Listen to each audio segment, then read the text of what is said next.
Voilà, mesdames, messieurs, je crois que le verre est plein. Enfin, bref, donc je vous remercie d'être venus pour cette conférence. On l'organise après notre assemblée générale.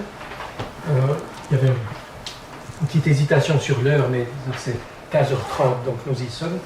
Et je remercie nos deux conférenciers, Dolores Gené-Liscardo et Gaël Hauser, qui sont des spécialistes, donc docteurs en biologie de l'Université de Neuchâtel, spécialistes du sujet évidemment, et qui vont nous emmener dans ce monde d'éthique, des parasites, de nos sous-bois. Et je vous remercie infiniment d'avoir accepté de présenter ce thème. Eh bien, on va vous donner la parole. Très bien. Je dis encore juste une chose, c'est que il y aura donc après une verrée qui est offerte. Alors l'heure sera peut-être un petit peu décalée, mais on se réjouit d'autant plus. Merci. Merci. Très bien. Je vais juste me poster à gauche. Bonjour à toutes et à tous. Merci beaucoup de nous donner cette opportunité de partager avec vous nos connaissances concernant l'éthique. On va donc entamer cette petite présentation qui s'intitule « La tique, idées reçues et réalités sur ce parasite de nos sous-bois ». Du coup, la présentation elle a été construite en deux parties. Je vais commencer par vous parler de la vie de la tique d'un point de vue écologique, puis Gaël prendra le relais et il introduira tout ce qui est en lien avec les piqûres des tiques et du coup les dangers liés à celles-ci.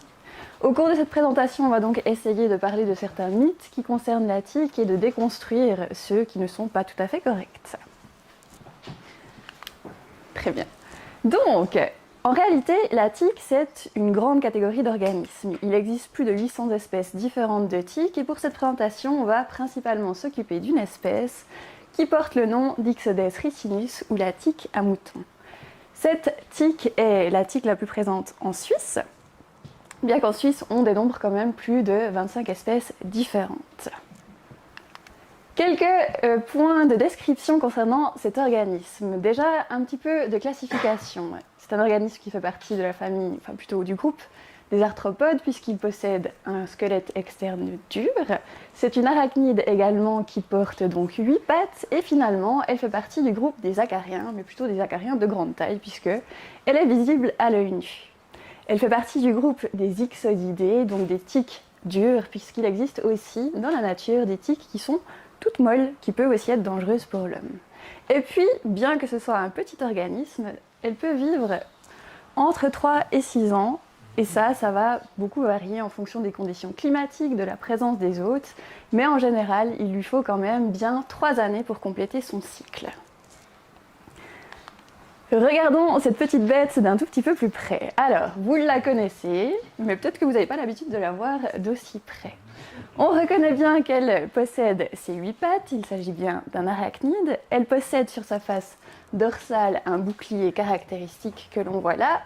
Et puis sur sa face ventrale se trouve donc un orifice anal et un orifice génital qui va permettre à cette femelle de se reproduire. Finalement, sur la partie du dessus, on va retrouver les organes qui lui permettent de se nourrir avec les palpes, qui sont des organes sensoriels qui permettent à la tique de trouver la meilleure zone où pouvoir piquer. Et puis, vous voyez ici l'hypostome, qui est donc l'outil principal qui permet à la tique de se nourrir. Au cours de sa vie, une tique va passer par 3 stades différents. Elle sera tout d'abord une petite larve qui mesure moins d'1 millimètre. Et celle-ci a la caractéristique de posséder 6 pattes uniquement. Elle deviendra plus tard une nymphe. La nymphe, c'est le stade que l'on rencontre le plus fréquemment quand on va se promener en forêt. Et ensuite, celle-ci deviendra adulte. Et vous le voyez, au sein des adultes, on a ce qu'on appelle un dimorphisme sexuel, c'est-à-dire que le mâle et la femelle ont des caractéristiques morphologiques un petit peu différentes. La femelle est beaucoup plus grande que le mâle, elle possède d'ailleurs des pièces buccales plus imposantes car celle-ci devra prendre un très grand repas sanguin pour ensuite pouvoir produire ses œufs. D'un point de vue écologique, sans grande surprise, il s'agit d'un parasite. C'est un ectoparasite, c'est-à-dire qu'il reste sur l'extérieur du corps de son hôte et ne va pas complètement rentrer à l'intérieur de celui-ci. Elle se nourrit de sang, elle fait donc partie des hématophages. La tique Ixodes ricinus n'est pas un organisme très très difficile puisqu'on l'a retrouvée sur près de 300 espèces différentes de vertébrés, donc des organismes qui possèdent une colonne vertébrale. Et chez nous, on peut donc la retrouver sur plein d'espèces différentes de mammifères, d'oiseaux et même de reptiles. Elle est capable de se glisser entre les écailles de ces animaux pour aller leur prendre un peu de leur sang. Mais dans la nature, les tiques, elles sont aussi des proies pour d'autres organismes. Elles se font régulièrement consommer par différentes espèces insectivores. Et puis, évidemment, la tique Ixodes ricinus est vectrice de différents pathogènes. Gaëlle vous en dira davantage dans la suite de la présentation. Pour compléter sa vie, la tique va donc commencer par être une petite larve et va partir à la recherche d'un hôte potentiel sur lequel se nourrir. Chez nous, elle va principalement se nourrir sur les petits rongeurs que l'on retrouve dans les sous-bois, mais également sur des oiseaux. Après s'être nourrie, après avoir consommé suffisamment de sang, elle va se détacher de son hôte et elle va se camoufler dans la litière de la forêt et entamer sa mue pour se transformer en nymphe. La nymphe, elle va se nourrir globalement sur la même catégorie d'hôtes potentiels, bien qu'elle soit capable de se nourrir sur des organismes un peu plus grands également. Une nouvelle fois, elle se nourrit, elle prend son repas, elle se détache, elle va entamer sa mue et elle deviendra donc adulte. Et là, le destin de ces deux organismes est un tout petit peu différent, puisque le mâle et la femelle vont avoir une vie un tout petit peu différente. Le mâle, son but principal, c'est de pouvoir trouver une femelle et de se reproduire. En fait, il est rare que les mâles se nourrissent réellement sur un hôte. Ils vont vraiment partir à la recherche d'une femelle et le moyen le plus sûr de trouver une femelle, c'est de la retrouver sur un hôte potentiel. C'est donc souvent sur un hôte que la reproduction a lieu entre le mâle et la femelle. La femelle, elle, par contre, elle doit se nourrir, elle doit prendre un grand repas sanguin pour donc produire ses œufs et elle va plutôt partir à la recherche de grands mammifères, chez nous, le cerf et l'âf ou les chevreuils, bien qu'elle soit aussi capable de se nourrir sur des hérissons. Et c'est donc placé sur l'hôte que la reproduction va avoir lieu, et donc que le mâle va se placer en face de la femelle pour que leurs orifices génitaux soient l'un en face de l'autre et que la reproduction puisse avoir lieu. Souvent, cette reproduction a lieu alors que la femelle est attachée à son hôte et qu'elle est en train de se nourrir.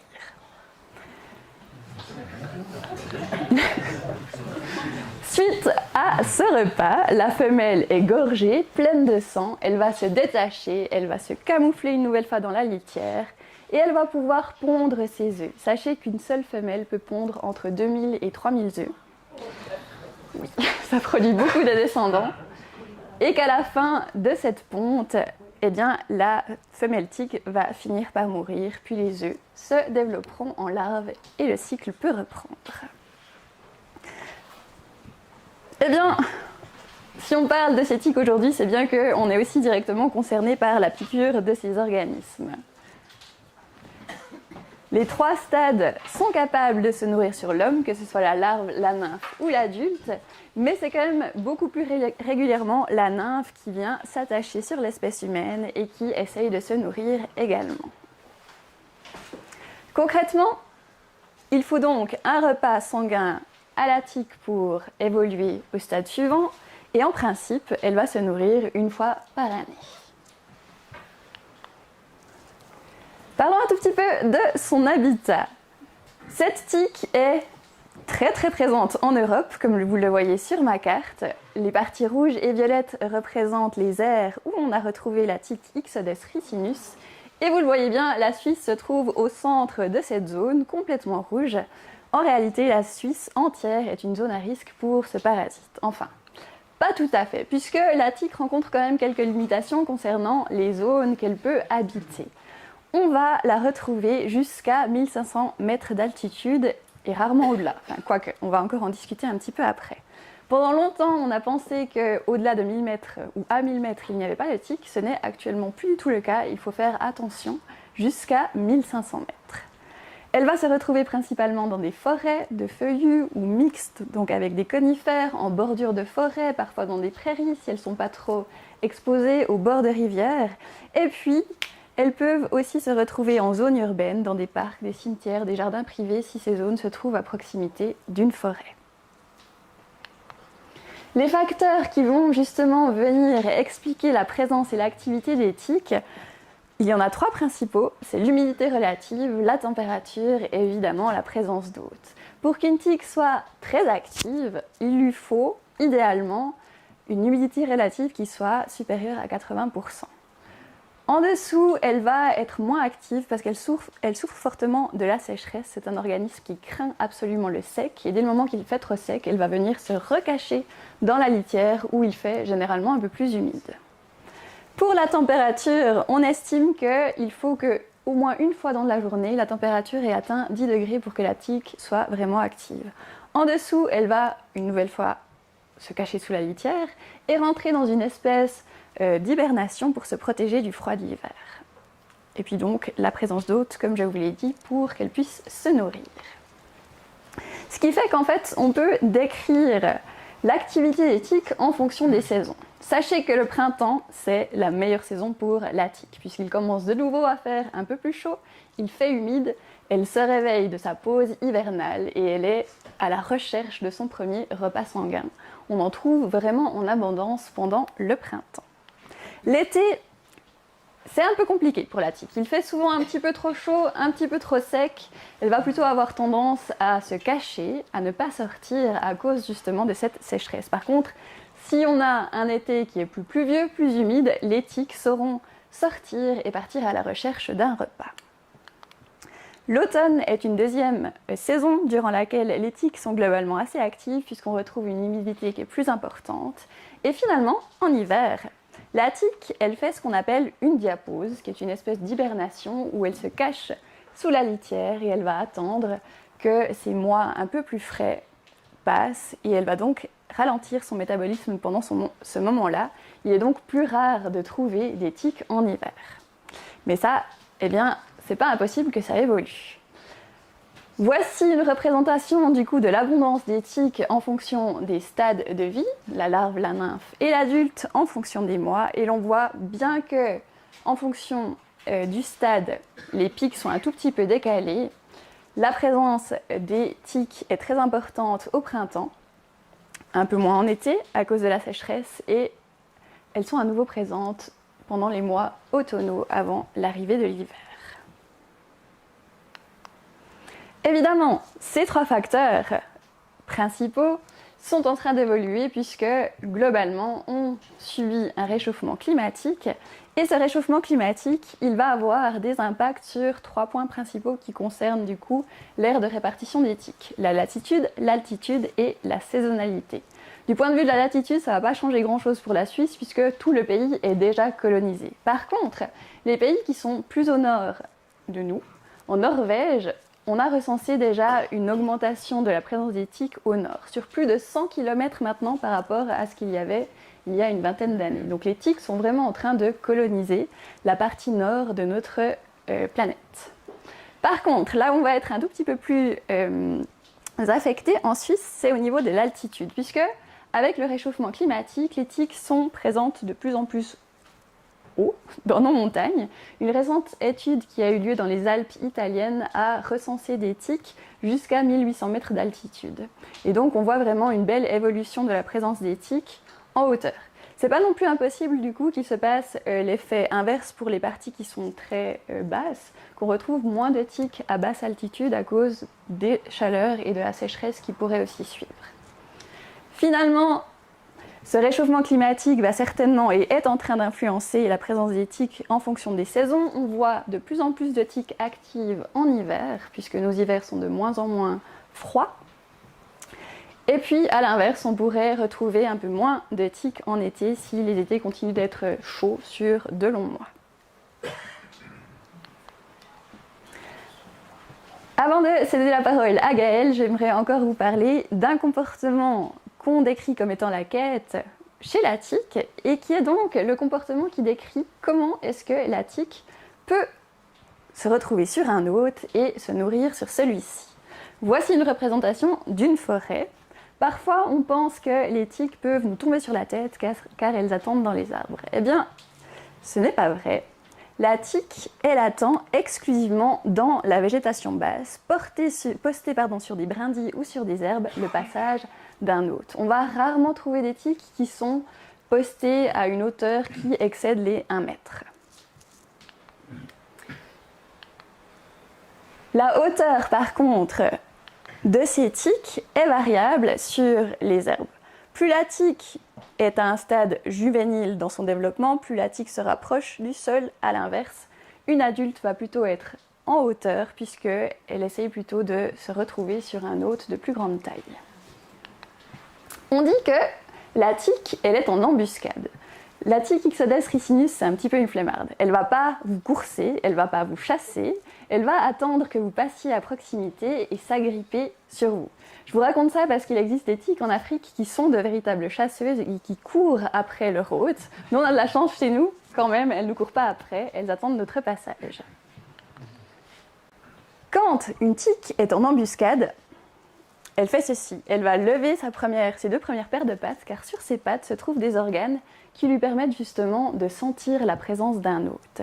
Cet organe, il est capable de sentir plusieurs choses, car ces tiques sont aveugles, elles doivent miser sur d'autres sens pour détecter la présence des hôtes potentiels. Elle est capable de sentir des variations de la présence de dioxyde de carbone, donc ce que l'on rejette quand on respire. Elle peut sentir des vibrations, elle peut aussi sentir l'augmentation de la température s'il y a la présence d'un hôte, et puis finalement, elle peut aussi être sensible à l'apparition soudaine de l'ombre, tous des indicateurs qui pourraient donc être signe qu'un hôte se trouve à proximité et qui fait qu'elle est encore plus aux aguets et plus prête à s'accrocher si un hôte devait passer par là. Si un hôte est passé à proximité d'une tique, celle-ci ne va pas immédiatement piquer. En principe, elle va se promener un certain temps sur son hôte, ça peut prendre jusqu'à 1 heure, pour qu'elle trouve la zone adéquate et idéale pour piquer. La tique va donc rechercher une zone où la peau est plutôt fine et une zone qui n'est pas trop exposée, plutôt humide. Donc pour l'espèce humaine, ça va être de préférence les aisselles, l'arrière des genoux, des zones qui sont plus humides, où la peau est assez fine également. Et donc, pour permettre à la tique de pouvoir s'attacher, elle va utiliser ses pièces buccales. Vous avez donc ici une représentation zoomée sur la partie avant de la tique, où vous voyez, oups, je sais pas du tout ce que je voulais faire, où vous voyez donc sur le côté ici les palpes qui sont donc ces organes qui permettent à la tique de sentir les zones où il y a la présence de sang à proximité, de vaisseaux sanguins. Et puis, une fois que la tique a trouvé son endroit, elle va utiliser ses chélicères, qui sont des espèces de couteaux pour vraiment créer une incision, et elle va enfoncer son hypostome à l'intérieur. Au travers de l'hypostome, la tique va être capable de sucer le sang, mais elle va aussi injecter de la salive. Et cette salive, elle est très intéressante puisqu'elle se compose d'un tas de protéines différentes qui ont des propriétés très importantes pour la tique, puisque dans cette salive se trouve un anesthésiant qui va faire en sorte que l'hôte ne ressente pas la piqûre.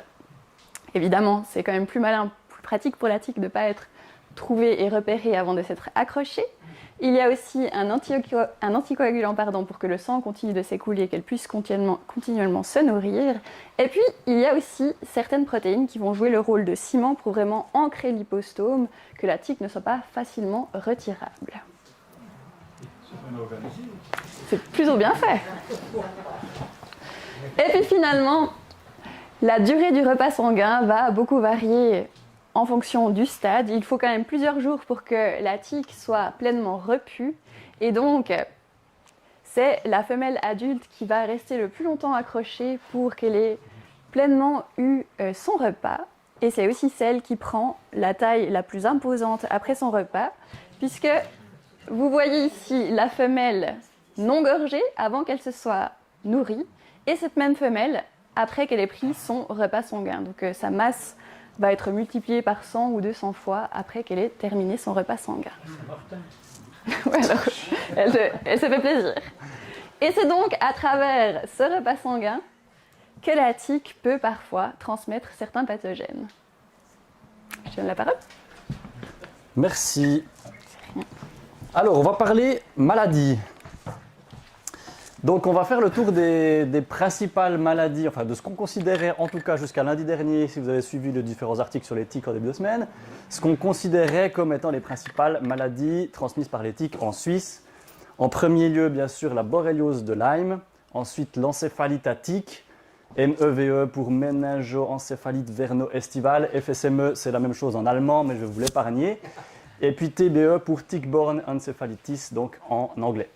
Et puis je vais vous parler ensuite du syndrome alpha-gal, donc c'est aussi une pathologie qui est induite par les tiques et qui concerne la consommation de viande rouge, on en parlera aussi à la fin. Et puis les dernières nouveautés, alors là c'est par rapport à l'article qui est sorti en début de semaine pour ceux qui l'ont suivi. Donc la borréliose de Lyme, c'est une maladie bactérienne causée par cette bactérie-là en forme d'hélice.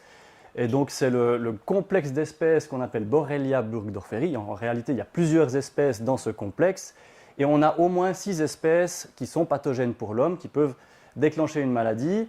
Et puis les symptômes précis vont dépendre en partie justement de l'espèce qui nous aura infectés. Mais les stades de la maladie suivent plus ou moins le même schéma, peu importe l'espèce de ce complexe. Les hôtes naturels, donc dans la nature, Borrelia est présente, on ne fait pas partie intégrante vraiment du cycle de vie de cette Borrelia, de cette bactérie. Elle peut très bien vivre sans nous et on la trouve dans les petits mammifères, des oiseaux dans la nature.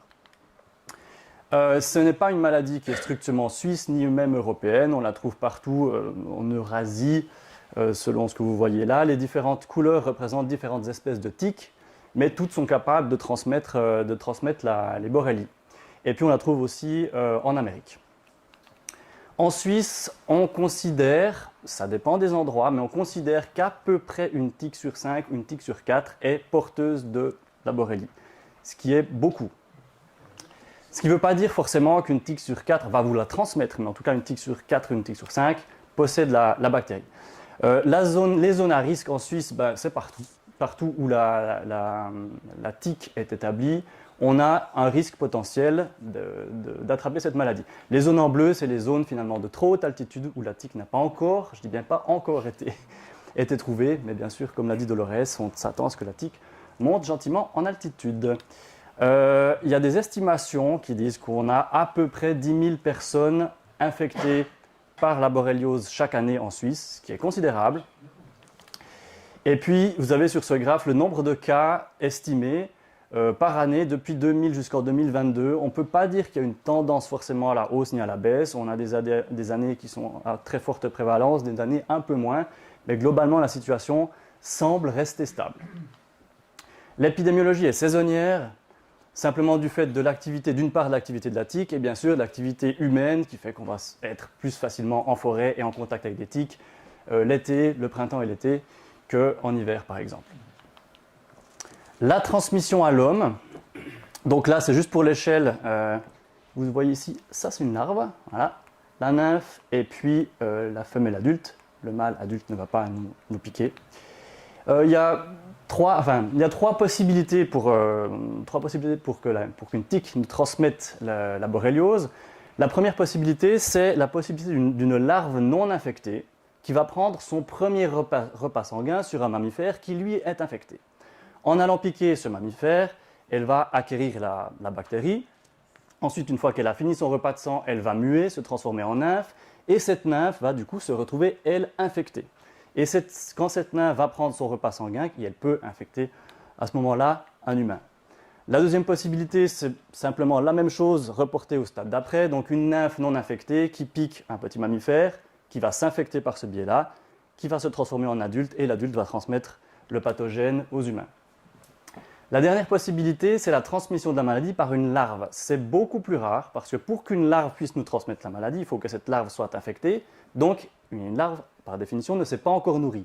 Donc, pour que ça soit possible, il faut que la tique adulte soit infectée, qu'elle ponde des œufs et qu'elle transmette la maladie à ses œufs, qu'elle transmette le pathogène à ses œufs. Et les œufs, eux, vont directement être infectés, ce qui fait que la larve, en sortant, va directement être infectieuse. C'est des cas qui sont documentés, mais qui sont extrêmement rares, qu'on rencontre seulement dans des cas exceptionnels. le mécanisme de transmission de la bactérie est assez particulier et ça vaut la peine de faire un peu le tour, qu'on comprenne ce qui se passe quand une tique infectée nous pique. Donc ici, vous avez une tique. Là, ici, vous avez juste, pour représenter 2 bactéries. Et puis, cette espèce de chemin violet foncé, c'est son estomac, à la tique. Et puis, sur les côtés, en violet plus clair, vous avez les glandes salivaires de la tique. Donc, imaginons une tique infectée qui possède la bactérie dans son estomac, qui va piquer un humain. Qu'est-ce qui va se passer au début, elle va ingérer un peu de sang, et ce sang va activer la bactérie dans l'estomac de la tique. Cette bactérie va se multiplier dans l'estomac de la tique, ce qui prend un certain temps. Une fois que les bactéries se sont multipliées dans l'estomac, elles vont migrer dans les glandes salivaires. Et une fois seulement cette migration terminée, depuis les glandes salivaires, elles peuvent être transmises parce que la tique ne va pas régurgiter son estomac en piquant. Par contre, c'est le contenu des glandes salivaires, c'est la salive qui va être infectieuse. Et tout ce cycle-là prend un certain temps.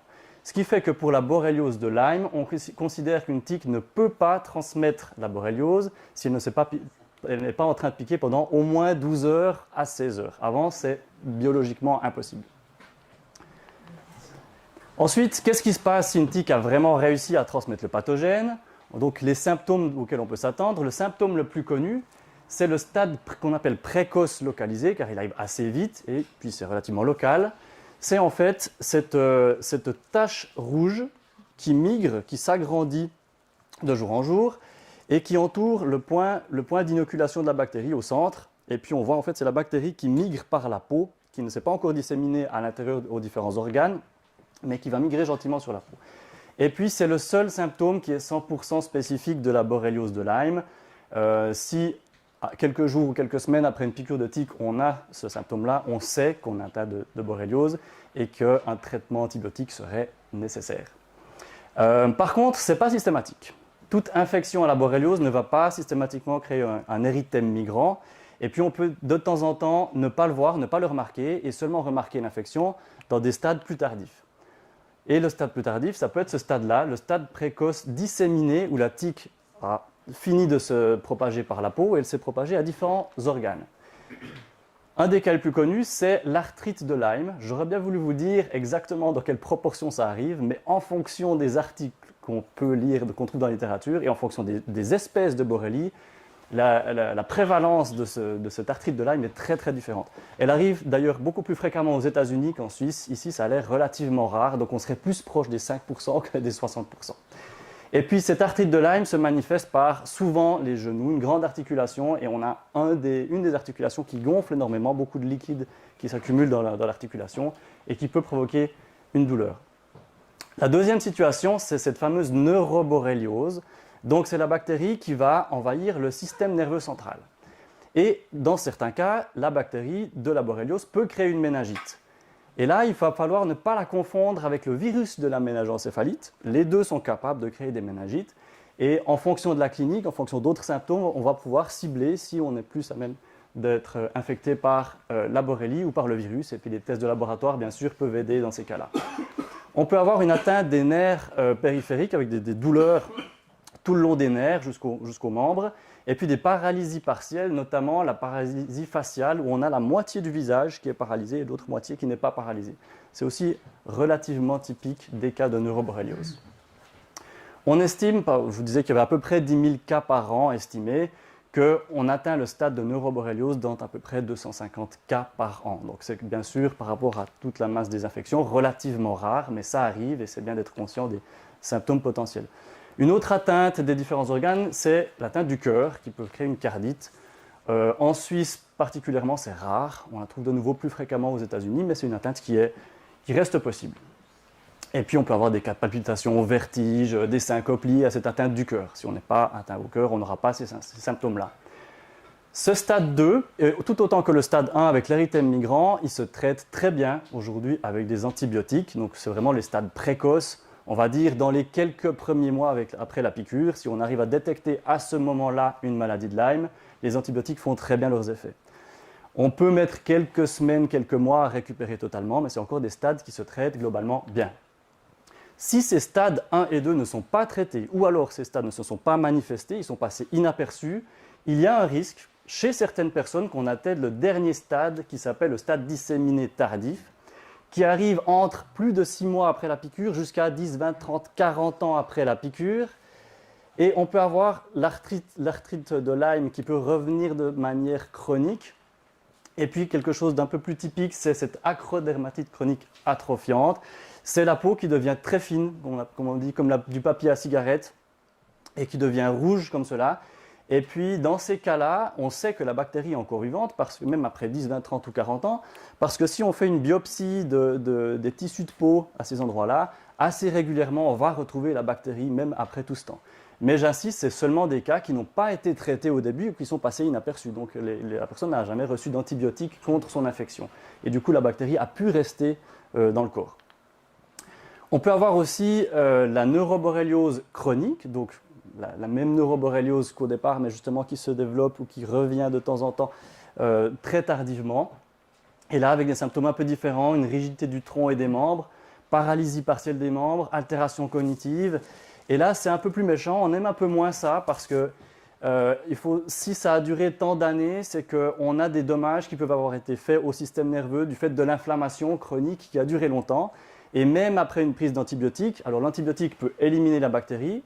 Par contre, les dommages qui auraient été causés par l'inflammation, eux, restent et peuvent créer des séquelles qui sont de longue durée. Donc l'antibiotique sera efficace. Par contre, on peut mettre soit très longtemps à s'en remettre à ce stade-là, soit, si des dommages ont vraiment causé des séquelles, certains symptômes peuvent être irréversibles.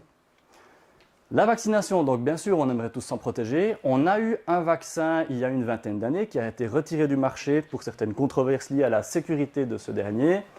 Mais tout récemment, donc c'est un article de 2022, on a un vaccin qui est dans sa dernière phase de test, qui est développé entre autres par Pfizer. Donc c'est un vaccin à ARNM. Et puis le but, c'est une commercialisation d'ici 2025.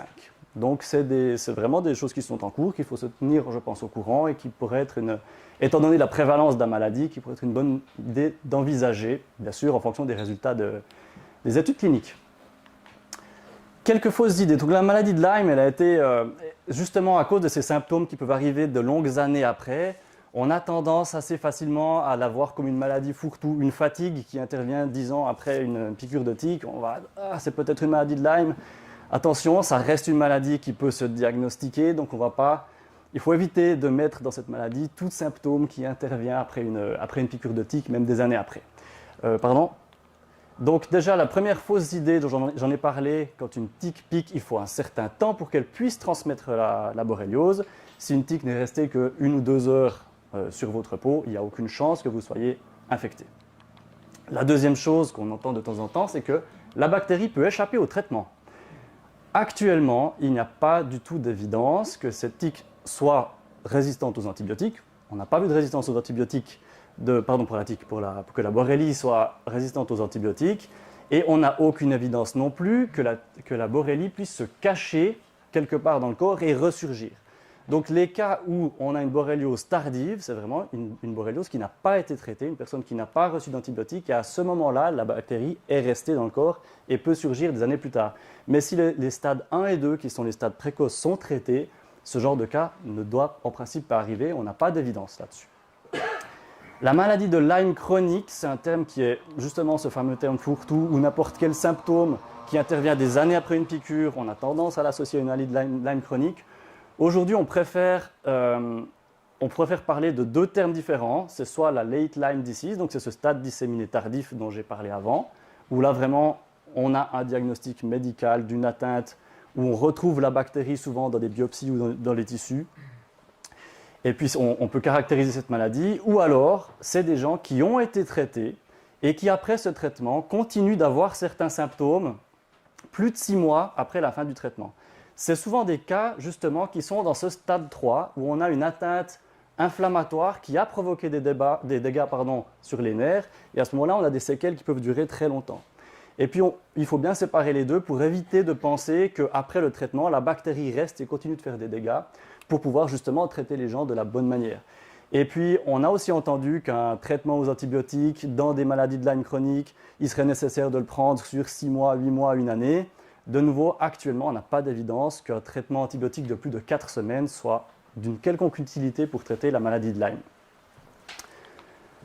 On va passer à la deuxième maladie, la méningoencéphalite. Et donc c'est un virus du genre des flavivirus comme la dengue, le West Nile virus ou encore le Zika. Les hôtes naturels, c'est à peu près comme la borréliose, les mammifères. On a aussi dans ce cas-là des assez grands mammifères comme des chèvres et des moutons. Vous verrez plus tard que ça peut avoir une importance assez grande. La répartition de la maladie, c'est une maladie qui est eurasienne. On a 3 sous-types de ce virus. Là aussi, les symptômes dépendent en fonction du sous-type. On a hérité du sous-type européen, et puis c'est le sous-type qui est largement le moins dangereux parmi les autres sous-types de ce virus. La prévalence chez la tique, donc rappelez-vous, c'était entre 20 et 25% pour la borréliose de Lyme. Là, on estime que ce virus est présent chez à peu près 0,5% des tiques. Ça dépend beaucoup des foyers épidémiques. On a des endroits où la prévalence peut être un peu plus élevée, ou alors des endroits où le virus est absent de la tique. En Suisse, voilà les zones qu'on estime actuellement un peu plus à risque. Donc c'est très localisé, ces foyers épidémiques peuvent bouger d'une année à l'autre aussi. Et puis on considère que tous les cantons suisses peuvent être touchés, ou en tout cas possèdent des tiques qui ont ce virus actuellement. On a à peu près 250 cas déclarés chaque année. Par contre là, on a une assez nette augmentation. Donc c'est un virus qui risque de prendre de l'importance dans les années à venir. Et puis il faut bien garder en tête qu'il existe et puis que les symptômes qu'il peut provoquer lorsqu'on est piqué par une tique. La transmission à l'homme, alors une première différence qu'on a par rapport à la transmission de la maladie de Lyme, c'est que là c'est beaucoup plus fréquent qu'une larve soit déjà infectée par le virus. Donc la transmission qu'on appelle transstadiale depuis la mère jusqu'aux œufs, jusqu'aux larves, est plus fréquente pour le virus de l'encéphalite que pour la maladie de Lyme. Et pour les autres situations, alors on répète le même schéma que pour la borréliose de Lyme, la tique va s'infecter auprès de mammifères, et puis quand le prochain stade s'attaque à un humain, alors elle peut transmettre le virus. Un autre chemin de transmission, c'est via les produits laitiers non pasteurisés qui viennent justement des brebis, fromage de chèvre. Et on a eu des cas où justement toute une famille était par hasard infectée au même moment par l'encéphalite tique, ce qui est très bizarre et ça exclut presque d'office que toute une famille soit infectée, chacun a eu sa tique au même moment, qui a été infecté, qui a transmis le virus. Et en investiguant, il semblerait que ce soit issu d'une raclette avec du fromage de brebis non pasteurisé, et puis la famille a été infectée par ce biais-là. Donc ça arrive, c'est rare, mais c'est des cas qui peuvent arriver. Donc ce n'est pas une maladie qui est strictement transmise par la tique. Une autre différence par rapport à la maladie de Lyme, c'est que le virus peut être transmis dès le début de la piqûre. Il n'y a pas cette période de latence de 12 à 16 heures pour que la transmission soit possible. Dès le début, on a une transmission qui est possible. Bien sûr, ensuite, plus la tique reste longtemps accrochée, plus elle va pouvoir transmettre de virus. Si ce virus est transmis, il ne faut pas non plus dramatiser la situation parce que 75 à 95% des cas d'infection sont asymptomatiques, donc notre corps est capable de s'en défendre relativement bien. Maintenant, qu'est-ce qui se passe chez les 5 à 25% restants? Donc, dans la première période après la piqûre de tique, où se passe l'infection, on a une première période d'incubation d'à peu près une semaine où il ne va rien se passer, on ne va rien ressentir. Et ensuite, on a la phase 1, qui dure à peu près une semaine aussi, où là, on va pouvoir détecter le virus dans le sang si on le recherche, et les symptômes sont assez standards d'une grippe. On peut avoir de la fièvre, mal à la tête, sentir fatigué. Et puis, souvent, les symptômes disparaissent comme ils ont commencé, et on a une nouvelle phase asymptomatique, de nouveau une semaine, et puis chez les 2/3 des gens qui sont infectés, qui ont eu ces symptômes grippaux, ça s'arrête là. On a réussi à se défendre contre le virus. Chez le tiers restant, c'est là où ça devient plus dangereux, c'est que dans ce tiers restant, on peut avoir des syndromes neurologiques qui apparaissent dans cette phase 2. Le virus, on ne le trouve plus dans le sang. Par contre, on a des effets d'infection. On peut avoir une méningite, donc une infection de l'enveloppe du cerveau, ou une méningoencéphalite, donc vraiment le cerveau lui-même qui a une inflammation. Et puis dans les deux cas, méningite, symptômes typiques avec des céphalées, nausées, une raideur au niveau de la nuque. Et si on a une méningoencéphalite, là on va avoir des troubles de la coordination, troubles de la conscience, on peut avoir des paralysies et différents symptômes qui sont beaucoup plus dangereux. Le gros problème avec la méningoencéphalite, c'est qu'on n'a pas de traitement spécifique contre ce virus. On peut traiter les symptômes, mais on n'a pas de traitement spécifique, d'antiviral spécifique contre lui. Et puis quand on atteint ce stade-là, on a régulièrement des séquelles qui durent très longtemps, voire toute la vie. Donc 10% des personnes qui atteignent ce stade auront des séquelles ensuite neurologiques. Et puis, avec un risque de mortalité qui n'est pas négligeable, de 0,5 à 2% des cas pour les personnes qui ont ces symptômes neurologiques. Et là, par contre, un avantage par rapport à la borréliose de Lyme, c'est qu'un vaccin existe. C'est un vaccin sur 3 doses qui est très efficace, à plus de 95%. Et puis une fois qu'on a passé ces 3 doses, il y a un rappel qui est conseillé tous les 10 ans. Ça, c'est la carte de l'OFSP qui recommande le vaccin partout, sauf à Genève et au Tessin. Je ne sais pas pourquoi.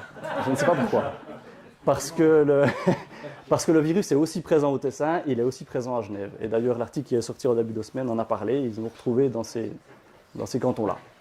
Donc, par contre, même au Tessin à Genève, sauf erreur, c'est aussi remboursé par votre caisse maladie, donc faites-le. Voilà.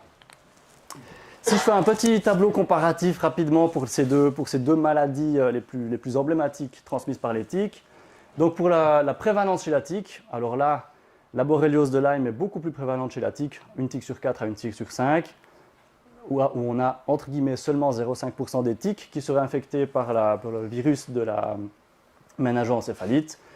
Risque de transmission en cas de piqûre, la borréliose de Lyme, on a ce petit délai de 12 à 16 heures pour enlever la tique avant qu'elle nous transmette sa bactérie, tandis que pour la méningoencéphalite, on a un risque d'infection directe dès que la tique pique. Vaccin, actuellement, on n'a plus de vaccin pour la borréliose, mais on en aura peut-être de nouveau un d'ici quelques années. Il faut rester attentif à ça. Et on a un vaccin très efficace pour l'encéphalite à tique qui est fortement recommandé. Traitement, on a des traitements antibiotiques qui fonctionnent bien contre la borréliose de Lyme, surtout pour les stades précoces qui arrivent assez rapidement après la piqûre. On n'a pas de traitement spécifique pour l'encéphalite à tique. La borréliose de Lyme est pas mortelle, ou on va dire très exceptionnellement, bien sûr, si on a des personnes fortement immunosupprimées avec différentes pathologies en même temps, on ne peut pas exclure qu'une surinfection peut provoquer un décès, mais sinon, ce n'est pas mortel. Par contre, oui, on a 0,5 à 2% de mortalité pour les cas de méningoencéphalite avec syndrome neurologique. Les séquelles sont assez fréquentes dans les cas de méningoencéphalite avec symptômes neurologiques. Pour la maladie de Lyme, la guérison peut être longue, donc ce n'est pas simplement en prenant des antibiotiques qu'on va être guéri en 1 à 2 semaines.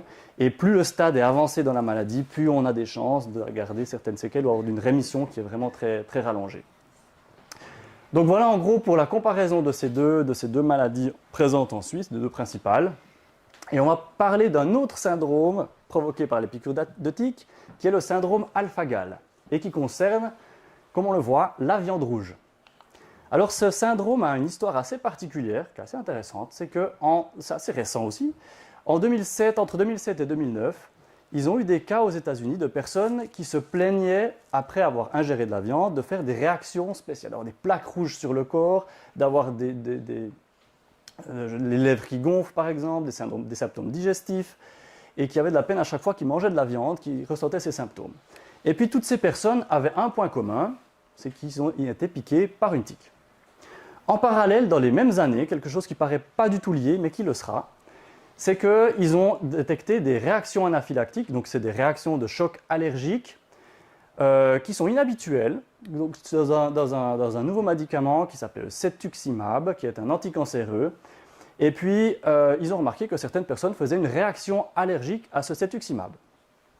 Et puis, une autre étude a montré que chez les personnes qui faisaient une réaction à ce médicament, ils avaient des anticorps particuliers dans leur corps, des anticorps de type IgE, qui sont justement des anticorps liés aux allergies, contre ce qu'on appelle l'alpha-gal, qui est un sucre, galactose alpha-1,3 galactose, qu'on va simplement appeler alpha-gal, et c'est ces anticorps qui étaient probablement impliqués dans la réaction allergique. Et une troisième étude a montré qu'en fait, il s'agissait des mêmes patients. Donc ceux qui avaient la réaction allergique contre le médicament étaient aussi ceux qui avaient la réaction allergique après avoir mangé de la viande. Donc ils ont fait le lien entre cette réaction au médicament et la réaction à la viande rouge, et qui était probablement médiée par ces anticorps anti-alpha-gal. Alors pourquoi ces anti-alpha-gal sont impliqués dans l'allergie à la viande. Donc l'alpha-gal, c'est ce que vous voyez à gauche. On ne va pas rentrer dans les détails, mais c'est un sucre avec 2 molécules de galactose et une molécule de N-acétylglucosamine. Juste à côté, vous avez, à titre d'exemple, l'antigène du groupe sanguin B. C'est juste pour montrer qu'en fait, c'est aussi un récepteur qui se trouve, un antigène qui se trouve à la surface des cellules, ça ici, et cette molécule alpha-gal se trouve aussi à la surface des cellules, mais chez les mammifères non primates. Ça veut dire que nous n'avons pas cet alpha-gal, mais quasiment tous les autres mammifères non primates, ils ont cet alpha-gal à la surface de leurs cellules. Et puis, malchance ici, c'est que là, vous avez le cetuximab, donc ce médicament ici, qui est un anticorps, et dans cet anticorps, il y a 2 molécules d'alpha-gal. Raison pour laquelle ceux qui avaient des anticorps contre l'alpha-gal réagissaient justement contre le médicament. Et puis là, vous avez l'exemple d'une cellule sanguine bovine, et vous avez un alpha-gal ici, à la surface de cette cellule sanguine, et aussi à la surface de pratiquement toutes les autres cellules de ce mammifère, ce qui fait qu'une personne qui avait les anticorps réagit aux cellules de mammifères et réagissait aux médicaments. Donc voilà l'alpha-gal qui se trouve à la surface des cellules de mammifères, hors humains et autres primates. Donc pourquoi la tique est liée à ça? Il se trouve que l'alpha-gal, ce sucre, a été trouvé dans l'estomac et la salive des tiques. On n'est pas encore sûr de savoir pourquoi. Une possibilité, c'est que les tiques, lorsqu'elles prennent un repas sanguin sur un mammifère, ils vont ingérer cet alpha-gal. Et donc l'alpha-gal se retrouve dans l'estomac. Maintenant, pourquoi l'alpha-gal se retrouve aussi dans la salive des tiques, là, c'est plus dur à expliquer. C'est juste un sucre, donc c'est difficile d'imaginer que le sucre va migrer et retrouver les glandes salivaires, mais on ne sait pas. Pourquoi pas? Une autre théorie là-dessus, c'est que les bactéries qui sont naturellement présentes dans la salive des tiques produisent l'alpha-gal. Mais ça, c'est encore au cours de recherche, on ne sait pas exactement pourquoi cet alpha-gal se trouve dans la salive. Toutefois, on sait que quand la tique pique, elle peut transmettre cet alpha-gal, et comme l'humain n'a pas d'alpha-gal, il va se retrouver face à un sucre qui lui est étranger.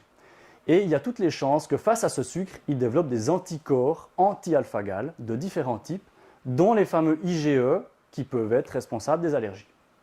Et donc il y a cette première phase de sensibilisation après une piqûre de tique, où on est en contact avec ce sucre, on développe des anticorps qui prend plusieurs mois, et la prochaine fois qu'on est en contact avec cette molécule alpha-gal, typiquement en mangeant de la viande rouge, pour certaines personnes aussi en mangeant des produits laitiers, on va pouvoir faire une réaction allergique, et justement qui est causée par la présence de ces anticorps. C'est une réaction allergique qui est particulière, parce que si vous avez une réaction allergique, par exemple, vous êtes allergique aux crevettes et que vous mangez des crevettes, dans les minutes qui suivent, vous savez que vous avez mangé des crevettes. Vous réagissez extrêmement rapidement. Par contre, pour l'alpha-gal, c'est une réaction allergique retardée. Et donc, c'est 3 à 6 heures après le repas qu'on commence à avoir des symptômes. C'est pour ça que ça a mis du temps aussi, pour les personnes qui étaient affectées, de se dire « Ah, mais c'est peut-être le repas que j'ai mangé 3 à 6 heures avant qui me fait ces symptômes. » Parce qu'on va prendre un repas, on va faire plein d'activités, on va être en contact avec des gens, et c'est seulement après « Ah, j'ai des plaques rouges, c'est bizarre, qu'est-ce qui se passe ?» Et ça a mis du temps à faire le lien entre justement ce qui provoquait l'allergie et les symptômes ressentis. D'ailleurs, les symptômes qui sont reportés pour les personnes qui souffrent de l'alpha-gal sont très variés aussi.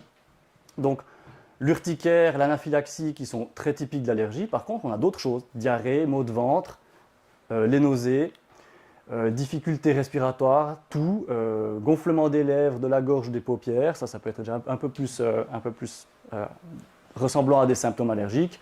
Étourdissement, d'autres patients ont reporté de l'anxiété, fatigue, dépression, irritabilité, donc une vaste gamme de symptômes, ce qui a aussi compliqué le fait de caractériser cette atteinte-là comme une allergie et de retrouver la bonne cause à cette allergie. La situation épidémiologique, alors avant de parler de la Suisse, je vous montre juste ça, ce qui montre, ici sur cette carte, vous avez la prévalence des syndromes alpha-gal, donc plus c'est bleu foncé, plus ce syndrome est présent dans les territoires concernés. Et à droite, vous avez la distribution de la tique Amblyomma americanum. Et c'est en regardant ce genre de distribution qu'ils ont rapidement compris qu'il y avait sûrement un lien assez fort entre la tique et le développement de ce syndrome-là. Donc, quelle est la prévalence aux États-Unis? La prévalence générale de la population de ce syndrome alpha-gal, c'est 6%. C'est quand même assez significatif. Et dans les régions les plus touchées, on atteint 35 à 40% de personnes qui ont des anticorps IgE anti-alpha-gal. toutes les personnes qui ont des anticorps n'ont pas forcément l'allergie, par contre, sont plus susceptibles, bien sûr, de développer des symptômes. En Allemagne, ils ont fait un même type d'étude, donc ils ont pris des personnes qui travaillent dans des services forestiers, des chasseurs aussi, et puis des personnes, des bûcherons, et eux ont remarqué que 35% de cette population-là avaient des anticorps anti-alpha-gal, donc qui étaient potentiellement allergiques. Par contre, comme je vous le disais, 35% ont des anticorps, mais seulement 9% sont symptomatiques. Enfin, seulement. De nouveau, ça reste relativement élevé.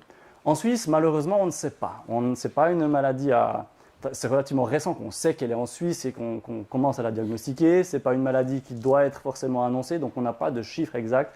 Mais on peut s'attendre raisonnablement, vu qu'en tout cas pour l'Allemagne, c'est le même vecteur, donc c'est la même tique, que pour les personnes qui sont très en contact avec la forêt, qui sont en contact avec des tiques, on risque d'avoir des prévalences qui sont à peu près similaires.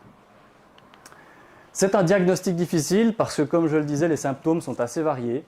Et puis les symptômes arrivent après quelques heures après le repas. Donc c'est difficile de faire le lien entre le repas et puis les symptômes qu'on a après coup. Et ensuite, il y a aussi une gravité qui est très très variable entre les différentes personnes. Certaines personnes doivent vraiment manger de la viande, de mammifères directement pour ressentir les symptômes. Et d'autres, les plus allergiques, vont aussi avoir des symptômes en mangeant des produits laitiers. Et notamment aussi des aliments qui contiennent de la gélatine. Et pour ceux qui essayent de l'éviter, vous savez de quoi je parle, la gélatine, elle est partout, y compris dans les desserts, les crèmes glacées, les yogourts, énormément de choses, et aussi dans beaucoup de médicaments. On a la gélatine de certains vaccins, autour des comprimés médicaux, c'est entouré d'un espèce de petits films comme ça, et ces comprimés médicaux ont régulièrement de la gélatine. Donc les personnes qui sont allergiques vont devoir aussi faire attention à éviter certains comprimés, certains médicaments. On en trouve dans certains dentifrices, dans des antivenins, dans les médicaments qui sont de l'héparine. Donc en fait, c'est une maladie qui, si on est gravement atteint et gravement allergique, on va devoir sélectionner très attentivement ce qu'on ingère et ce à quoi on est en contact. Une autre chose qui rend le diagnostic difficile, c'est que l'effort physique, l'alcool et la prise d'anti-inflammatoires augmentent les symptômes. Donc imaginons quelqu'un qui n'est pas très allergique, qui a mangé des produits laitiers, qui se sent bien et qui va faire une course, il va déclencher son allergie avec l'effort physique. Et évidemment, il va se dire « Ah, mais c'est le fait de faire cet effort-là » ou alors peut-être j'étais en forêt, il y avait du pollen. Là, ça devient très difficile de faire le lien entre le fait qu'il ait ingéré un produit laitier et pas faire le lien plutôt avec l'effort physique, vu que c'est l'effort physique qui a déclenché les symptômes. Donc tout cet ensemble de choses fait que c'est assez difficile à diagnostiquer. Et puis une étude a été faite aux États-Unis, je crois qu'il disait qu'en moyenne, c'était 7 ans de temps pour juste qu'on arrive au bon diagnostic pour ces personnes-là. Et c'est surtout justement lié à toutes ces choses-là. Et plus finalement on partage l'information que ce syndrome existe, qui peut être transmis par les tiques, et pensez-y, parlez-en autour de vous, si vous connaissez des gens qui sont peut-être sujets à certains symptômes après avoir mangé de la viande, pensez que ça existe et les tests de laboratoire existent. On peut très facilement savoir si une personne possède des anticorps contre l'alpha-gal et donc si l'allergie est présente ou non. Est-ce qu'il y a quand même des bonnes nouvelles là-dedans? Alors oui, la première bonne nouvelle, c'est qu'on peut en guérir, pas forcément facilement, mais si on exclut toute consommation de viande ou de produits laitiers ou de produits contenant bêtement de l'alpha-gal, le taux d'anticorps va diminuer, ce qui fait que progressivement, on va pouvoir reprendre la consommation de ces produits-là. On a des méthodes de désensibilisation qui sont en évaluation. La désensibilisation, dans ce cas-là, c'est simplement c'est presque de l'homéopathie de viande, donc un bout de viande très dilué, et chaque jour, on augmente un peu la dose jusqu'à ce que notre corps s'habitue de nouveau à consommer de la viande. Et puis, les porcs GalSafe arrivent. Donc, c'est aux États-Unis, comme on peut s'en douter. La FDA aux États-Unis, qui est la Food and Drugs Administration, ils ont autorisé la manipulation génétique sur des porcs pour que les porcs ne synthétisent plus ce sucre alpha-gal. Donc, le premier but, évidemment, ce n'est pas de pouvoir manger un bacon sans alpha-gal, mais bien sûr, c'est pour surtout, en premier lieu, ce qui concerne les médicaments, qu'on puisse avoir de la gélatine qui est utilisée dans plein de choses qui soient issues de porcs qui n'ont pas cette molécule. C'est au stade de développement, on n'en trouve pas à la Migros et je pense qu'on n'en trouvera pas avant quelques années, mais c'est actuellement, aussi au vu de la prévalence aux États-Unis, c'est quelque chose qui est en recherche. Quelques autres maladies à tiques, je ne veux pas m'attarder là-dessus, mais on n'en a bien sûr pas que ces trois atteintes dont j'ai parlé. On a des choses qui sont beaucoup plus ponctuelles, mais qui arrivent aussi. On a la fièvre Q qui est transmise par la bactérie Coxiella burnetii. C'est quelque chose qu'on a, 50 cas par an à peu près en Suisse. Ça crée de petites épidémies. Par exemple, on peut avoir un troupeau de moutons qui est atteint par cette bactérie. Et ensuite, une transmission qui se fait soit par les tiques, mais pas exclusivement. Juste le contact avec ces animaux peut nous déclencher cette maladie. Et puis notamment, il y a une petite épidémie de fièvre Q dans le Lavaux en 2012. Donc c'est quelque chose qui est assez surveillé parce que le potentiel épidémique est assez important, mais le nombre de cas par année est relativement faible. La tularemie, encore une autre bactérie qui peut être transmise par les tiques, pas exclusivement les tiques, à nouveau le contact avec des animaux contaminés, manger de la viande mal cuite qui a cette bactérie peut provoquer la maladie avec des symptômes, souvent c'est des symptômes en tout cas qui commencent par des symptômes grippaux, mais dans certains cas, la maladie peut être mortelle quand elle n'est pas traitée. Ça concerne aussi à peu près 50 cas par an en Suisse. Anaplasmose, je n'ai pas trouvé d'informations sur le nombre de cas par an, ça reste relativement ponctuel aussi. C'est une bactérie qui va infecter nos globules blancs. Et puis, on sait que la prévalence dans les tiques, la prévalence estimée, c'est 1,7%. Donc, elle est présente. Il y a un petit potentiel d'infection. Mais de nouveau, c'est des cas assez ponctuels. Il y a d'autres maladies à tiques, à nouveau ponctuelles en Suisse. Les rickettsioses. Les rickettsia sont un genre de bactéries. Et on a tout un tas de différentes bactéries qui créent différentes maladies. En Suisse, on considère aussi que c'est très ponctuel. Par contre, une étude assez récente a montré que chez les patients qui sont atteints par la maladie de Lyme, souvent, ils ont en même temps des rickettsia dans leur corps. Donc, peut-être qu'il y a une synergie entre ces deux bactéries, donc la Borrelia pour la maladie de Lyme et les rickettsia, qui fait que peut-être les symptômes peuvent être augmentés, mais on est vraiment au stade encore de la recherche. On ne connaît pas exactement l'impact de ces rickettsies sur la maladie de Lyme ou bien alors sur la maladie spontanée, la rickettsiose en tant que telle, en Suisse. D'autres bactéries, des Ehrlichia qui créent les ehrlichioses, aussi des types de maladies très ponctuelles en Suisse. La babésiose, c'est un parasite, en fait ça ressemble un peu à la malaria, c'est un parasite, cette fois ce n'est pas une bactérie, qui va infecter les globules rouges. Donc, de nouveau, présence très ponctuelle en Suisse, mais ça existe. Mais tout ça, normalement ça aurait dû se terminer là. C'était avant ce fameux lundi 13 du 11, donc il y a à peine une semaine, où vous avez peut-être vu certains de ces titres passer en Suisse. Presque chaque tic peut potentiellement vous rendre malade. Ticks in Switzerland more dangerous than previously thought. Les tics transmettent plus de maladies qu'on ne le pensait, etc., etc. Alors qu'est-ce qui s'est passé ce lundi dernier? Il y a une étude qui est sortie, une étude très intéressante d'une équipe zurichoise, où ils ont étudié plus de 10 000 tics entre 2021 et 2022. Sur ces 10 000 tics, ils les ont regroupés par pool, donc ils ont fait des tas de tics, à peu près 50 tics, et ces 50 tics, ils les ont broyés à chaque fois, et dans ce broyat de tics, ils ont regardé qu'est-ce qu'il y avait comme pathogènes, des virus, des parasites, des bactéries, etc. Donc en gros, voilà l'idée de l'étude. Et puis, alors, on ne va pas passer tous les résultats en revue, par contre, ici, ce qu'on voit, c'est un tableau de résultats. Vous avez ici les espèces de bactéries, les rickettsia, dont j'ai parlé avant, Ehrlichia et Borrelia. Et tout en bas, vous avez un pourcentage, ici 70,8. Ça veut dire que 70% des poules de tiques qu'ils ont étudiées possédaient des rickettsia. 36,6 pour Ehrlichia et seulement 4,2 pour Borrelia. C'est assez loin des chiffres dont je vous ai parlé. On a ici des prévalences qui paraissent extrêmement élevées pour rickettsia, alors qu'on parlait juste avant des maladies plutôt ponctuelles en Suisse, ce qui est relativement étonnant. Mais il ne faut pas oublier que justement, ils ont étudié des poules de tiques. Donc on prend 50 tiques, on les broie, et il suffit qu'une à deux tiques possèdent des rickettsia, et le pool entier va sortir positif. Donc ça ne veut pas dire que 70% des tiques possèdent la bactérie, mais 70% des poules de tiques possédaient cette bactérie.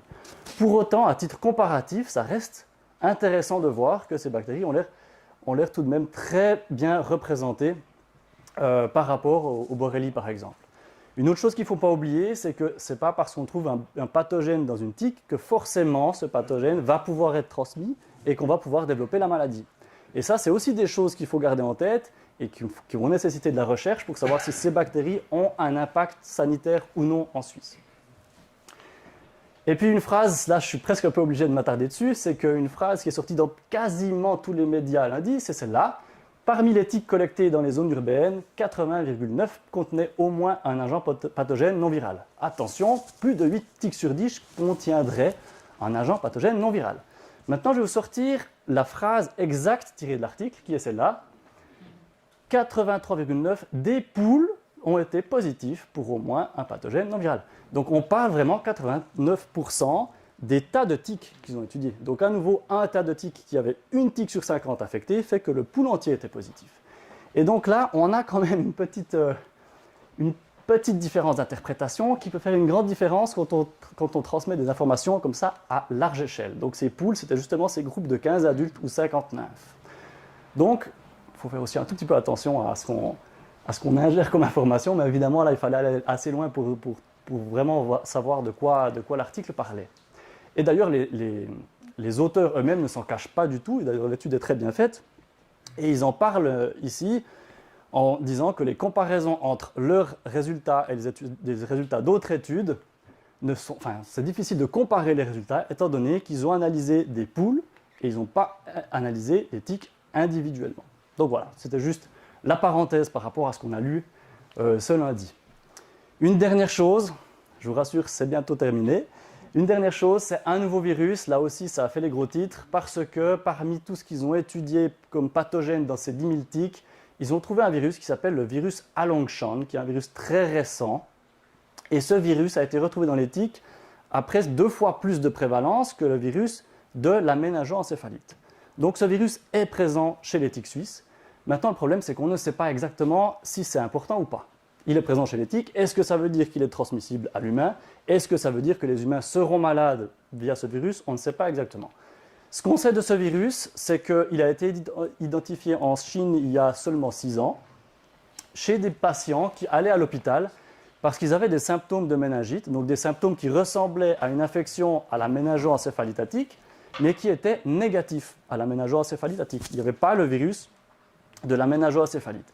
Et ces patients, il y a eu des investigations qui ont été un peu plus poussées chez eux, et c'est chez eux qu'ils ont trouvé ce virus que vous voyez ici en vert dans des cellules. Et puis, ils ont estimé que peut-être ce virus crée justement ces symptômes qui ressemblent aux symptômes de la méningoencéphalite, mais qui n'étaient pas causés par le virus de la méningoencéphalite. Pour l'instant, la recherche en est là. Donc, on ne sait pas de manière certaine si c'est ce virus qui a créé ces pathologies. On suppose qu'il est transmis par la tique parce que justement, ça a été pris chez des patients qui se rendaient à l'hôpital après avoir eu une piqûre de tique et avoir eu des symptômes proches de la méningoencéphalite. Mais de nouveau, on n'a pas encore prouvé que le passage de la tique à l'humain existait. Par contre, voilà, donc c'est ce que j'ai écrit ici. Par contre, bien sûr, on risque d'en entendre parler encore ces prochaines années. Probablement que ça ne va pas révolutionner la situation épidémiologique en Suisse, mais c'est tout à fait probable que ce virus ait quand même une petite application sur certains symptômes et certains cas qu'on peut avoir également en Suisse. Quelques conclusions sur ces 3 maladies, ou disons sur ce que j'ai présenté ici. Donc la tique est très rarement vraiment dangereuse en Suisse, mais elle n'est jamais anodine. Ça vaut la peine de noter quand on est infecté par une tique, par exemple, juste noter la date quelque part. Si des symptômes interviennent quelques semaines, quelques mois plus tard, ça vaut la peine de se souvenir qu'on a été piqué une fois. On peut se protéger de la méningoencéphalite via le vaccin. On peut guérir de la borréliose. Bien sûr, plus la borréliose est dans un stade avancé, moins on a des chances de s'en sortir rapidement et on peut garder certaines séquelles, mais on peut en guérir. Et peut-être bientôt, on pourra s'en vacciner. Parlez du syndrome alpha-gal autour de vous, parce que c'est un syndrome qui est encore peu connu et qui peut-être mériterait, certains patients pourraient profiter de la peine de se rendre chez son médecin pour se dire « j'ai été piqué par une protégée par rapport à ces maladies ».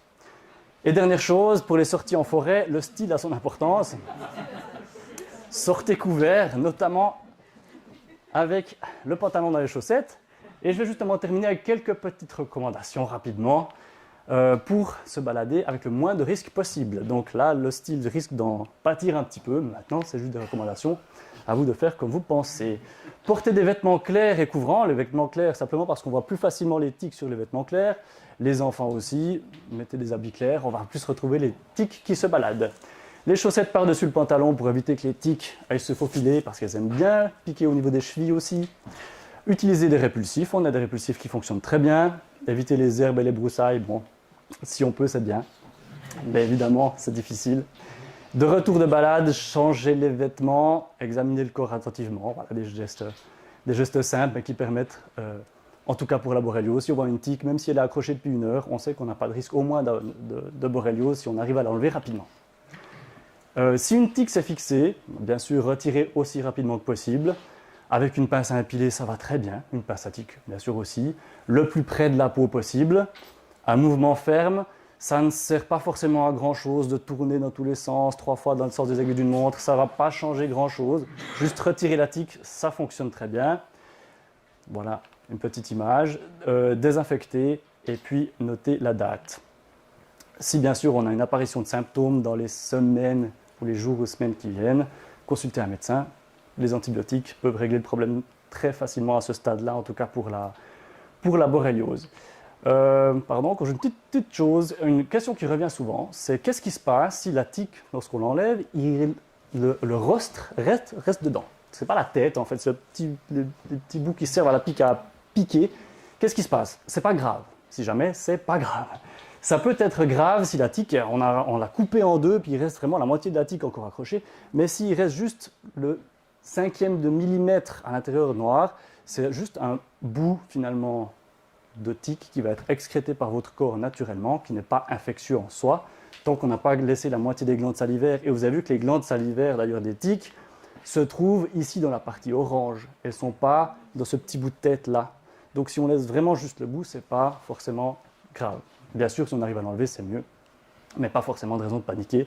Et dans tous les cas, restez attentif à tous les symptômes qui pourraient apparaître dans les jours qui suivent. Et puis cette fois... Éther, huile. Ah oui, c'est vrai. On voit aussi sur certains sites utiliser de l'alcool, utiliser de l'huile, utiliser différentes choses sur la tique avant d'enlever. Ne faites pas ça. Déjà parce que ça ne sert à rien. Et puis, la deuxième raison, c'est que la tique pourrait réagir à ces produits en régurgitant. Et si elle régurgite, c'est juste plus d'infection potentielle pour vous. Donc, faites sans rien, ça ira très bien. Et cette fois, j'arrive enfin au bout. Merci beaucoup à tout le monde. Merci pour votre invitation ici. Merci pour les locaux. Merci à tous pour votre attention. Et on est bien sûr disponible pour toute question. Voilà.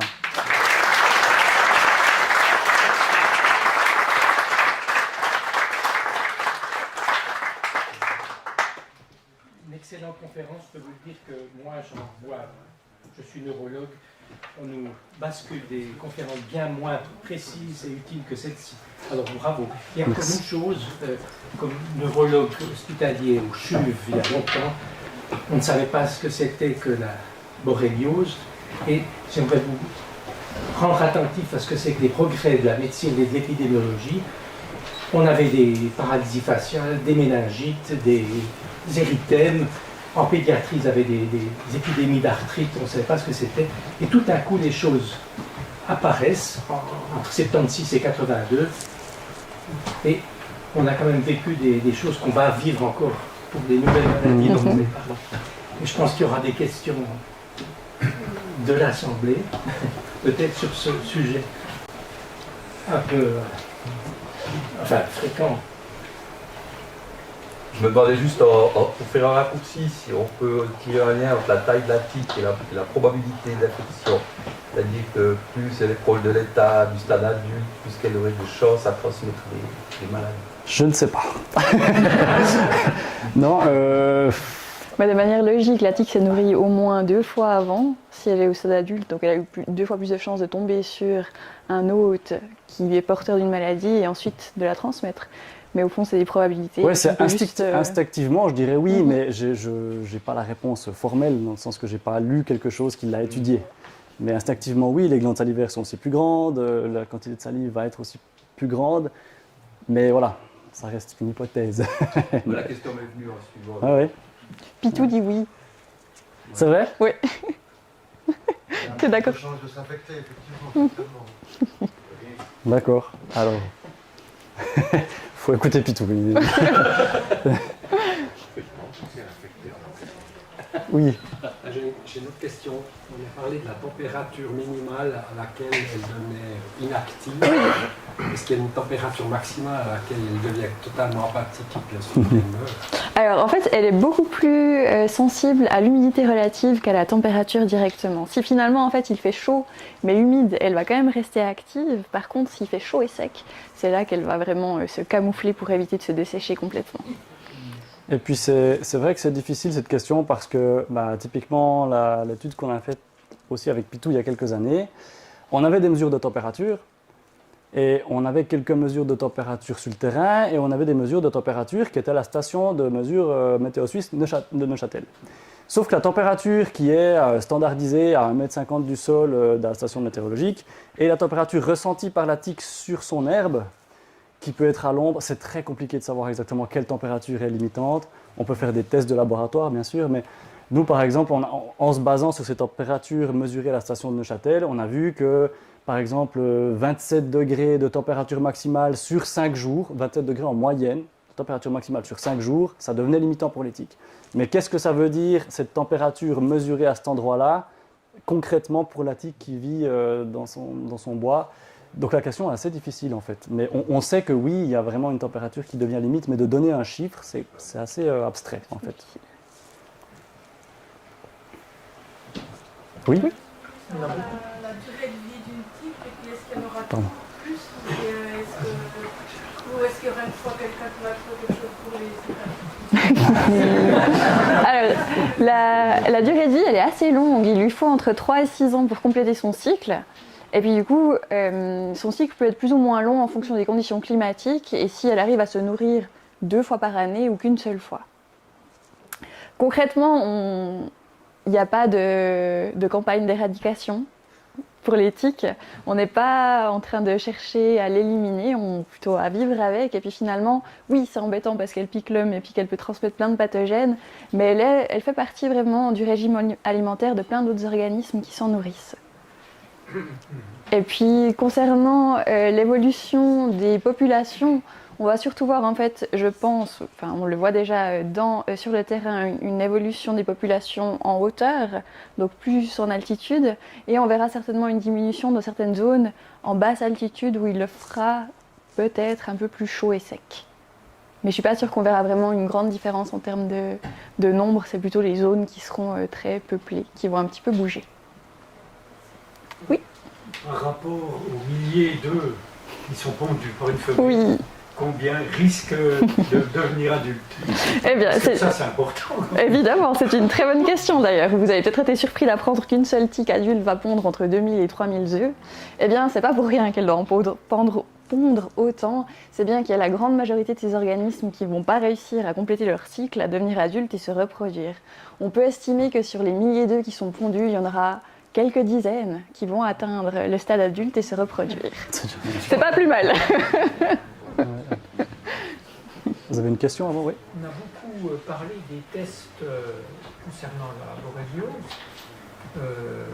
En France, on disait qu'il vaut mieux aller faire les tests en Allemagne ou à Paris ou plutôt qu'à Besançon. Alors, est-ce qu'il y a vraiment des tests qui sont dessus pour identifier cette présence de la borréliose? Oui, en fait là ça dépend beaucoup du stade et puis des symptômes. Ça veut dire que typiquement si on a après 30 ans cette acrodermatite atrophiante, eh bien souvent on va se suffire d'une sérologie, donc savoir si on a eu des anticorps.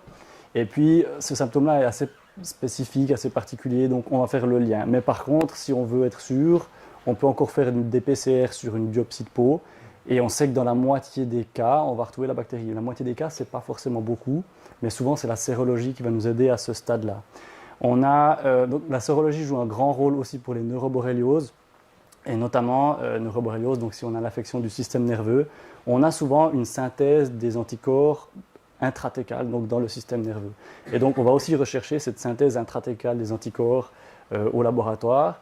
Et souvent, ça, c'est quand même une des plus grandes indications diagnostiques pour poser la neuroborréliose. Maintenant, le stade vraiment très précoce avec l'érythème, on ne fait pas de test diagnostique parce que finalement, c'est trop spécifique. Mais voilà, les stades tardifs, c'est un peu plus délicat, avec des symptômes moins spécifiques, par exemple, voilà, arthrite chronique. C'est compliqué parce que si on a des anticorps, alors très bien, on a été en contact avec la borréliose, mais est-ce que c'est cette maladie-là qui fait que maintenant on est atteint? C'est compliqué. Si vraiment on a un doute, on peut essayer la PCR. Aussi dans les cas d'arthrite, de prendre du liquide synovial, de faire une PCR dans le liquide synovial.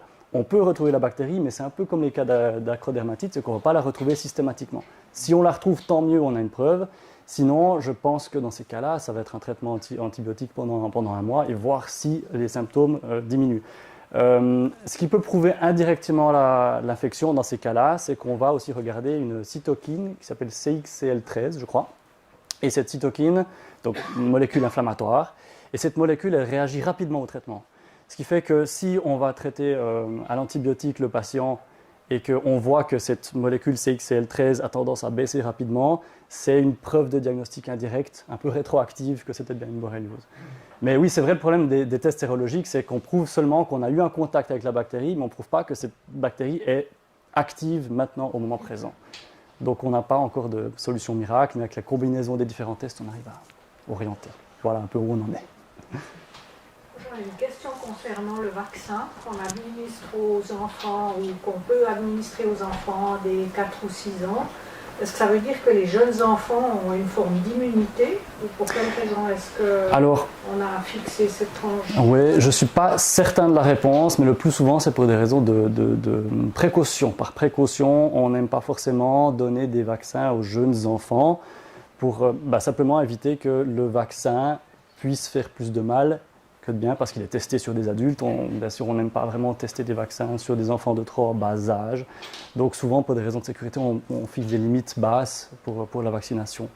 Et je ne suis pas sûr qu'il y ait une autre raison de ça, et je ne vois pas de raison en termes d'immunité pour laquelle les enfants seraient résistants au virus. Pas du tout, en fait. Je ne pense pas. Voilà. Moi, je me demandais quels sont les prédateurs des tiques. Eh bien, Là, c'est... alors, je crois que ça marche pas trop mal globalement, parce que nos écosystèmes sont globalement plutôt sains et ça tourne plutôt bien.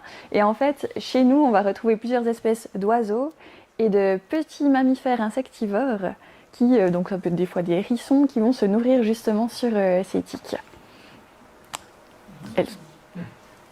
On a même retrouvé des fois d'autres espèces d'insectes qui pouvaient les consommer. Et puis actuellement, il y a quand même des études qui se font justement sur est-ce qu'il existerait un pathogène, enfin plutôt un prédateur plus efficace pour la tique. Et on a découvert que certains nématodes, des petits vers microscopiques, sont capables en fait de leur injecter une bactérie qu'elles ont naturellement dans leur estomac. Et cette bactérie, elle digère de l'intérieur la tique. Et la tique, elle meurt après quelques jours. Donc, des recherches se font quand même sur l'élimination des tiques, mais on est encore loin de vraiment commercialiser ce genre de prédateurs pour éliminer la tique. Mais naturellement, oui, elles se font quand même bien manger. Surtout qu'elles risquent de se faire manger par n'importe quel prédateur qui mange une petite souris. Effectivement. Les hérissons moins, mais l'écureuil, s'il se fait manger par un renard, il risque 300 tiques qui vont se faire manger par un renard. Et l'influence des piqûres de tiques sur le hérisson, sur les animaux autres que l'homme? Alors, c'est très très variable en fait. Globalement, la piqûre en soi, elle n'est pas dangereuse pour l'animal, à moins que vraiment celui-ci soit très infecté et puis qu'il porte plus d'une centaine de tiques sur lui, où là, il peut souffrir de la perte de sang liée à toutes ces tiques qui lui sont attachées. Mais globalement, les animaux sauvages se portent plutôt bien. Par contre, ce qu'on a découvert de manière un tout petit peu inattendue, c'est que les hôtes non naturels de la tique, par exemple certains moutons ou certaines chèvres qui ont été importées du Moyen-Orient, qui n'étaient pas naturellement présentes dans notre environnement, elles sont capables de produire une immunité contre la tique. Elles sont capables de créer de vrais anticorps qui, une fois que la tique s'attache, rentrent dans le corps de la tique et empêchent celle-ci en fait, de se nourrir. Et donc la tique finit par se détacher. Ce qui est assez intéressant. Malheureusement, nous, on n'a pas ça. Je me suis posé la question parce que lorsqu'on voit des hérissons, il y a beaucoup plus de tiques que de piquants souvent. Oui, les pauvres, ils sont souvent très habités. Oui. Une question concernant les répulsifs. Si je vous ai bien compris, il ne faut pas utiliser le répulsif une fois que la tique est bien accrochée. Mais par contre, est-ce que, du point de vue prévention, c'est efficace? C'est efficace, oui, ça marche bien. Ouais. Ça, c'est aussi des choses qu'on a testées à l'université. C'était le petit job d'été d'étudiant, on allait tester des répulsifs, mais c'est vrai, oui, ça marche assez bien. Ouais. J'ai oublié la marque, Anti-brume. L'anti-brume jaune fonctionne bien, si jaune. jamais. On n'est pas sponsorisé, mais si jamais ça fonctionne bien. On a testé en laboratoire. Oui. Est-ce qu'il y a un ou des répulsifs naturels qui soient efficaces? Alors, autant que l'anti-brume jaune, je ne sais pas. Mais en fait, tout bêtement, une bonne partie, pas tous les composés, mais une bonne partie des composés qui sont dans ces répulsifs commerciaux standards, ce sont des composés naturels avec des odeurs qui sont très irritantes, que les tiques n'aiment pas du tout. Et puis, alors, il y a d'autres composés qui sont peut-être moins extraits naturels, mais une bonne partie des principes actifs sont naturels dans certains de ces répulsifs en tout cas. Mais je ne connais pas, moi, de remède miracle naturel et facile contre la tique, en tout cas pas qui soit autant efficace que ces produits, malheureusement. Y a-t-il d'autres mammifères qui peuvent avoir la maladie de Lyme? Alors, en fait, la plupart des petits rongeurs qui portent naturellement cette bactérie en souffrent très peu. Ce sont des porteurs de la bactérie, mais elles ne présentent pas forcément de symptômes.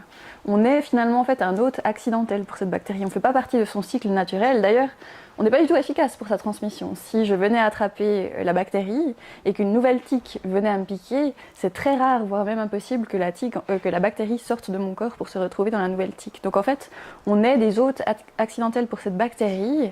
Et c'est pour ça aussi qu'on a une réponse immunitaire qui est malheureusement pas tellement adaptée. Alors que la plupart des mammifères, mais les oiseaux aussi je crois, ne souffrent pas tellement de cette bactérie. En fait, ils ont beaucoup coévolué avec le nombre de tiques qui s'attachent à ces mammifères. S'ils en souffraient, il n'y aurait plus de hérissons, ils n'auraient plus d'écureuils. Donc en fait, avec la coévolution, ils auraient réussi à gérer cette bactérie beaucoup mieux qu'on ne le fait nous. Et parce que par exemple, les chiroptères prennent des virus qui nous atteignent nous, même pas eux, ils ont les moyens de s'en défendre. Donc c'est pour ça que je pensais qu'il est possible que les animaux aient le même système pour éliminer ce qui nous affecte nous. Oui, oui, puis en fait les cervidés chez nous, ils sont capables de combattre efficacement la bactérie responsable de la maladie de Lyme, mais ils ont un système immunitaire un petit peu différent du nôtre. Je ne sais pas exactement quel... pour quelle raison, je ne sais pas, mais après, évolutivement, oui, ça fait du sens que plus le contact est rapproché avec la bactérie, plus les animaux arrivent à trouver des manières de ne pas être affectés par cette bactérie, juste. En tout cas, moins. En tout cas, moins infectés que nous, quoi. On avait noté à un moment donné qu'il y avait beaucoup plus de tiques dans les forêts où il y avait beaucoup de cervidés. Est-ce que c'est une relation effective? Je ne sais pas. Alors, elle fait sens en tout cas, puisque les adultes femelles, elles cherchent à se nourrir sur les grands mammifères, et puis que c'est à partir de ce repas qu'elles vont produire beaucoup de descendants. Donc effectivement, pour qu'on ait une population assez importante de tiques, il faut cette présence de grands mammifères sur lesquels les adultes se nourrissent. Donc c'est un lien qui est régulièrement trouvé, effectivement. Et la Borrelia, elle est là depuis toujours, ou bien est-ce qu'on a une petite idée parce que... Très bonne question. Très bonne question.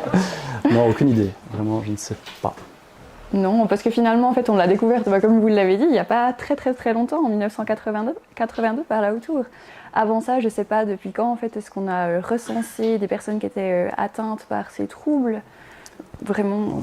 Après, le fait qu'il y ait déjà plusieurs espèces différentes de bactéries qui la transmettent est une preuve indirecte que ça fait déjà quelques décennies que cette maladie existe. Mais donner une date ou une période, je ne pourrais pas vous dire. Là. Et quelqu'un qui est allergique à la pénicilline, peut-il être soigné de la borréliose? Alors là aussi, je ne suis pas assez spécialiste pour vous répondre. Je ne sais pas quel antibiotique peut être donné à la place. Je ne sais pas. Je suis aussi embêtée. J'ai encore juste une remarque des débuts, quand on ne savait pas de quoi il s'agissait. On avait aussi le problème de la syphilis qui nous posait beaucoup de problèmes parce que c'est aussi un spirochète Et donc, dans le doute, quand on ne savait pas, il y avait bien souvent un traitement antibiotique de genre pénicilline ou doxycycline qui a pu sauvé quelques malades. Et puis une autre chose qui est aussi valable pour la syphilis à l'époque, c'est qu'on est envahi, enfin on est plongé dans les antibiotiques, qu'on aille chez le dentiste ou qu'on aille chez le pédicure, on nous donne tout, beaucoup de pédiatres ou de médecins nous donnent tout de suite un antibiotique, ce qui fait que la population était plus ou moins immunisée, enfin pré-traitée. Ce qui était bien pour la syphilis et ce qui a peut-être été utile aussi pour la borréliose, peut-être. Ça peut être aussi l'inverse, parce que plus on a d'antibiotiques, moins les antibiotiques réagissent. Oui, ça, c'est vrai. C'est vrai, c'est vrai. Tout à fait.